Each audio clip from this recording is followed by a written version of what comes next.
संहिता 91 अध्याय पूर्णवचन.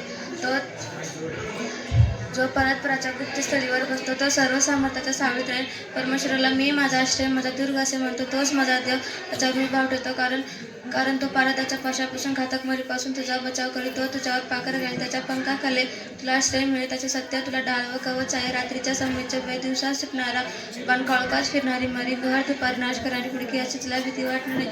तुझ्या बाजूस सहस्त्रवधी पडेल, तुझ्या उजव्या हातास लक्षवधी पडेल, तरी ते तुला भेटणार नाही. मात्र तुझ्या डोळ्यांना ते दिसेल आणि दुर्जनांना प्राप्त होणारे प्रतिफळ तुझ्या दृष्टी पडेल. कारण परमेश्वर माझा आश्रय आहे असे म्हणून तू परस्पराला निवासस्थान केले आहेस. म्हणून कोणतेही अरिष्ट तुझ्यावर येणार नाही, कोणतेही वेदी तुझ्या तंबूजवळ येणार नाहीत.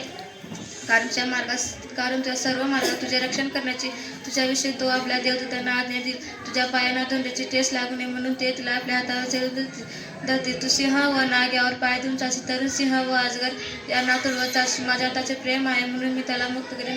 त्याला माझ्या नावाची जाणीव आहे म्हणून मी त्याला उच्चस्थळी सुरक्षित ठेवीन. तो माझा धावा करील तेव्हा त्याला मी उत्तर देईल. संकटासमयी मी त्याच्याजवळ राहील. मी त्याला मुक्त करीन, मी त्याला गौरव देईन, त्याला दीर्घायुष्य देऊन तृप्त करीन. त्याला मी सिद्ध केल्या तारणाचा अनुभव घडवेन. जय श्री